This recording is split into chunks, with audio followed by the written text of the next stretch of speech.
ఆదిలాబాద్ జిల్లా కేంద్రంలోని శాంతినగర్ ప్రాంతంలో చేపడుతున్న బేతాల్ చర్చి మందిర నిర్మాణ పనులు నాసిరకంగా సాగుతున్నాయని, టెండర్ దక్కించుకున్న కాంట్రాక్టర్ ఇష్టారాజ్యంగా వ్యవహరిస్తున్నారని చర్చి కమిటీ సభ్యులు ఆరోపిస్తున్నారు.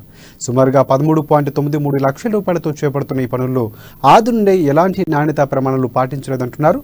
పర్యవేక్షించాల అధికారులు చేతువాటం ప్రదర్శిస్తూ కనీసం ఇటువైపు కన్నెత్తి కూడా చూడటం లేదంటూ తీవ్రస్థాయిలో ఆగ్రహం వ్యక్తం చేస్తున్నారు.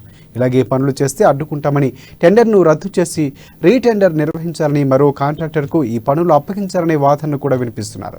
ఇదివరకే ఈ విషయంపై సంబంధిత అధికారుల దృష్టికి తీసుకువెళ్లామని చెబుతున్నారు. దేవుడి మందిరం నిర్మాణం పనులు నిర్లక్ష్య వైఖరి ప్రదర్శించడం సరికాదంటూ హెచ్చరిస్తున్నారు. బేతేల్ మందిర నిర్మాణ పనులు జరుగుతున్నాయి. అందుకు సంబంధించినటువంటి టెండర్ కూడా సదరు ఆఫీస్ నుంచి టెండర్ అవ్వడం జరిగింది. ఆ కాంట్రాక్టర్ గారు పనులు చేస్తున్నారు, ఆల్రెడీ చేపట్టిండు. సో అయితే వాళ్ళు చేస్తున్నటువంటి పనుల్లో ఏ విధమైనటువంటి నాణ్యత అనేది లేదు. వాళ్ళు ఆది నుంచి పుట్టింగ్లు వేసినప్పటి నుంచి కూడా మేము వాళ్ళని హెచ్చరిస్తూనే ఉన్నాం. అన్న, మీరు చేసే పనిలో క్వాలిటీ లేదు, దయచేసి క్వాలిటీ మెయింటైన్ చేయండి అని. ఆ విధమైన మాటను మేము సదరు డిఈ గారి దృష్టికి కూడా తీసుకుపోయినాం, అధికారులకు చెప్పినాం.